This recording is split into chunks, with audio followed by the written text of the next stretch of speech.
काल सत्ता संघर्षाचा निकाल लागला, निर्णय तुमच्या विरोधात गेलाय, कसं बघता याच्याकडे?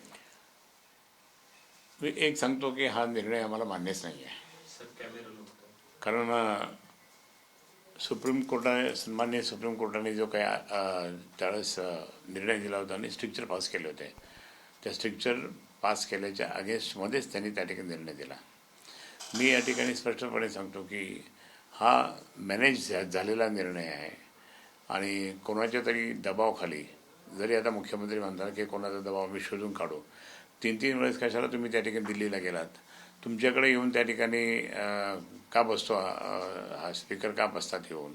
मग असं जर असेल तर त्या ठिकाणी हे मॅनेजर झालेले दिसतात.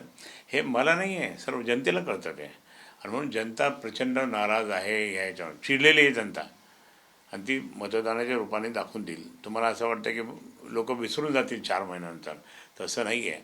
लोकांच्या मनामध्ये त्या ठिकाणी ही जी चीड मनामध्ये चलते आणि ते याचा निर्णय यांच्या अगेन्स्टमध्ये 100% जाणार म्हणजे जाणार. मुख्यमंत्री असो किंवा सगळ्यांनीच या निकालाचं स्वागत केलंय, त्यांना हे निकाल माहिती होते, त्यामुळे त्यांच्या अगदी प्रश्न त्याने येऊन तर स्पीकर येऊन त्यांना भेटून दोन सांगतात. मग स्पीकर येऊन सांगतात, मग याचा अर्थ तेच येणं कळलं निकाल. मग यांचे सगळे मंत्री अगदी हवेत होते, कोणी काय समजण्याला होते, कोणी इकडे होते, कोणी तिकडे होते. आणि ते त्या याच्याने जर पाहिलं तर यांना निर्णय माहीत होता असंच दिसून येतं. काल मुख्यमंत्री असं म्हणाले की उद्धव ठाकरे जे आहेत ते प्रायव्हेट लिमिटेड कंपनी म्हणून पक्ष चालवत होते. आता या मुख्यमंत्र्याला मी ते अजूनही म्हणेल, कारण सुप्रीम कोर्टाने काही मान्य केलं नाही. मी अजूनही म्हणेल, या घटनाबाह्य मुख्यमंत्र्यांनी आता त्यांचं तोंड बंद करावं की ज्यांनी मोठे केलं त्यांच्या अगेन्स्टमध्ये बोलणं बंद केलं तर तुमची इज्जत राहील, नाही तर तुमची इज्जत कचऱ्यात जाणार आहे. काल निकाल देताना तुमचे जे आमदार आहेत त्यांना पण त्यांनी अपात्र ठरवलं नाही, म्हणजे कुठेतरी पुढची खेळी करू शकतो का? हे पुढचे एकनाथ शिंदे करू शकेल का नाही करू शकेल हे नाही आहे, परंतु आम्हाला बात करण्याचा, आमच्या गटातल्या लोकांना बात करण्याचा प्रश्न येत नाही. आमचे व्हीप त्या ठिकाणी सुनील प्रभूंनी जे काही निर्णय दिला असेल तो जो व्हीप वापरला असेल तोच पाळतील. याच्यामुळे म्हणालो काल अब्दुल सत्तार असं म्हटले की तिकडचे आमदाराचा निकाल आमच्याकडून लागला तर आमच्याकडे येऊ शकतात. आता अब्दुल सत्तार हे मंत्री राहतील का नाही राहतील 15 तारखेच्या नंतर हे तुम्ही पहा. आपल्या जिल्ह्याचे 2 मंत्री त्या ठिकाणी 15 तारखेच्या नंतर मंत्रिमंडळात राहतील का नाही राहतील पहा. त्यांच्याऐवजी दुसरे कोणी घेण्याची शक्यता केंद्राचा असा कोणतरी रिपोर्ट दिला मला काल परवा. इथे कोणीतरी सांगितलं की असं असं आहे म्हणून मला असं वाटतं की ते आता हे दोन्ही मंत्री जे आहेत त्यांना त्या ठिकाणी त्यांच्यामुळे भाजपची प्रतिमा खराब होती असं मी अनेक वेळेस बाईटमध्ये बोललो आहे. आणि त्यांचेही लोक बोलतात या दोघांच्यामुळे आमची भाजपची प्रतिमा खराब झाली. भाजपची प्रतिमा लोकसभेच्या दृष्टिकोनातून ही खराब व्हायला लागली हे त्यांनी मान्य केलं त्यांच्या ज्येष्ठांनी. आणि म्हणून एखाद्या वेळेस या दोघांना जे कोणी असतील 2 मंत्री कमी करतील. सुप्रीम कोर्टाने जे निकाल दिले होते त्याला धरून निकाल दिलाय का, असं तुम्हाला याबद्दल काय वाटतंय? सुप्रीम कोर्टाने जो निर्णय दिला होता त्या निर्णयाच्या बाजूनी किंवा त्या निर्णयाला पकडून ह्या स्पीकरने तो निर्णय दिलेला नाही. त्याने स्वतःचाच वापरला. सुप्रीम कोर्टाच्या समोर हे कोण आहे, हे स्पीकर म्हणून काही बोलायला लागलं तर काय चालणार आहे का? ते शेवटी म्हणजे ट्रायब्युनल नसतं, ट्रायब्युनलचा निर्णय चुकीचा असला तर हायकोर्टात जावं लागतं. तसं या ठिकाणी हे ट्रायब्युनल समजून आपण हे ट्रायब्युनल संपल्यानंतर त्यांना सुप्रीम कोर्टात जावं लागतं. सुप्रीम कोर्ट निश्चितपणे न्याय देतील असं आम्हाला पूर्णपणे खात्री आहे. शिंदे गटाला आता पक्ष आणि चिन्ह दोन्ही मिळाले, तर आता तुमच्याकडे जे मशाल चिन्ह आहे त्याला समता जो पक्ष होता यापूर्वीचा त्यांनी पुन्हा दावा नाही त्या सांगतो मी तुम्हाला, तो त्यांचा त्याच वेळेस खारिज झालेला आहे. त्याच वेळेस मशाल त्यांचं जे होतं खारिज झालं. आणि समता पार्टी जी आहे ना, समता पार्टी मला वाटतं त्यावेळेस जॉर्ज फर्नांडिस वगैरे किंवा त्या मॅडम त्यांचं पण नंतर त्यांनी काही कार्यवाही केल्यामुळे त्यांचं ते इलेक्शन कमिशनने त्यांना गोठून टाकलं होतं त्यावेळेस. आता तुमच्याकडेच हे चिन्ह राहील का, काय नेमकं? आमच्याकडे चिन्ह राहील, कारण आम्हाला त्यांनी त्यावेळेस मान्यता दिली होती. खरे सर, पुन्हा एकदा जो शिवसेनेचा सर्वात पहिली जी स्थापना होती तोच वेळ आता पुन्हा आला, पुन्हा एकदा मातोश्रीला बाहेर पडावं लागेल. तुम्हाला मी काय सांगतो आता, म्हणजे तुम्ही जो प्रश्न केला ना, तर आम्ही कालच्या जो निकाल लागला त्या निकालाच्या निमित्ताने शिवसैनिक चिडून उठले आता. आणि शिवसैनिक कसा असतो, वाघ कसा छलांग मारतो, वाघ आपला चुपचाप बसला असतो, इकडे तिकडे पाहतो, आळस देतो, हे करतो, हे करतो. पण ज्यावेळेस हा वेळ आली कसा छलांग मारतो, तशी छलांग मारण्याची वेळ आता शिवसेनेवर अशी अनेक वेळेस आलेली आहे. माननीय शिवसेना प्रमुखांना तर असे अनेक संकट आले, त्यांनी ते संकट मात केले. माननीय उद्धवजींना सुद्धा त्या ठिकाणी असे अनेक प्रसंग आले, त्यांनी ते मात केले. तसं आता शिवसैनिकसुद्धा त्या ठिकाणी माननीय उद्धवजींच्या नेतृत्वाखाली अशी छलांग मारेल की समोरचा माणूस कोणी समोर दिसणार पण नाही. ही परिस्थिती आमच्या या वाघांची आहे. आता तनवाणी साहेब बसले, नंदकुमार घोडेलेजी बसले.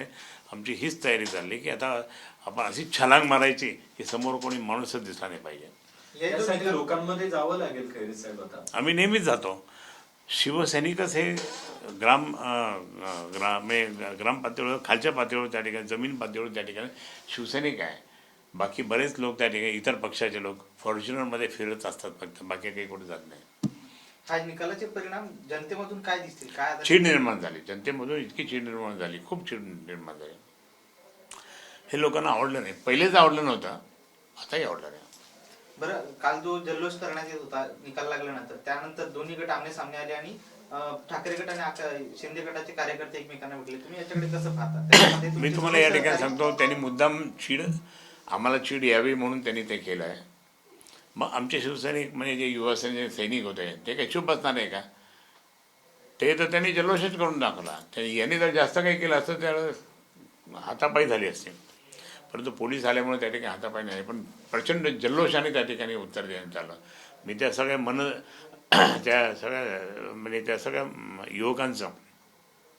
युवकांचं युवासेनेच्या कार्यकर्त्यांना अभिनंदन केलं त्यांचं, की तुम्ही चांगलं काम केलं आहे आणि बरोबर आहे. त्यामुळे अजून काही झालं असतं तर आम्ही सोडलंच नसतं. कारण शिवसैनिक हा कधी छलांग मारून, मी सांगितलं ना, वाघ आहे वाघ, तो छलांग मारल्यानंतर त्या ठिकाणी कुठेही थांबत नसतो, आक्रमणच करतो, हल्लाच करतो. शिंदेकडे इकडे जल्लोष करत असताना तुमचे युवा सेनेचे कार्यकर्ते त्यांना भिडले, त्या कार्यकर्त्यांचा तुम्ही सत्कार वगैरे काही करणार अजून जास्त केला असता, थोडंसं जरा झालं असतं, पण पोलिसांनी त्या ठिकाणी थांबवलं.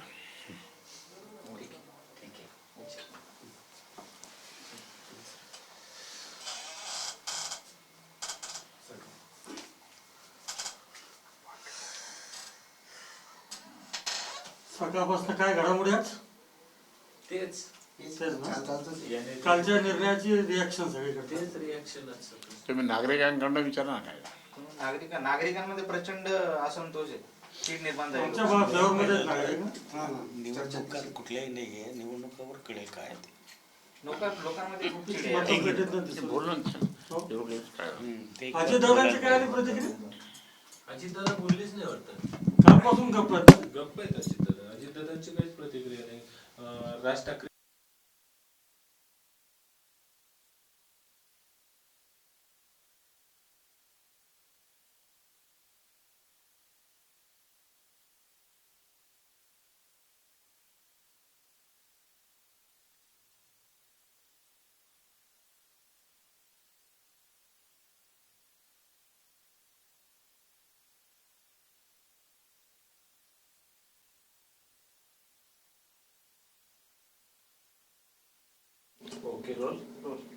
अजितदादाची कुठलीच प्रतिक्रिया त्यांची आलेली नाही आहे. म्हणजे काय अर्थ समजावं माहीत नाही. पण आता हे जिंकले असं भासवतात, हे आम्ही जिंकलो आणि जल्लोष करतात, म्हणजे ते पुढे मुख्यमंत्री हेच राहतील. पण अजितदादांना त्यावेळी आम्हाला असं कळलं की अजितदादांना त्या ठिकाणी एक मुख्यमंत्री बनण्यासाठी त्या ठिकाणी भाजपने राष्ट्रवादी काँग्रेसमधून घेतलं अशी सर्वत्र चर्चा आहे. मग एखाद्या वेळेस आता हे राहतील तर मग अजितदादांना मुख्यमंत्री मिळत नाही, कारण अजितदादा एक दिवस मी मुख्यमंत्री होणार असं बोलले होते ते, आणि मग मी मुख्यमंत्री होत नाही असं कळल्यानंतर मग त्या ठिकाणी अजितदादा कदाचित ते शांत झाले असं आमचं मत आहे.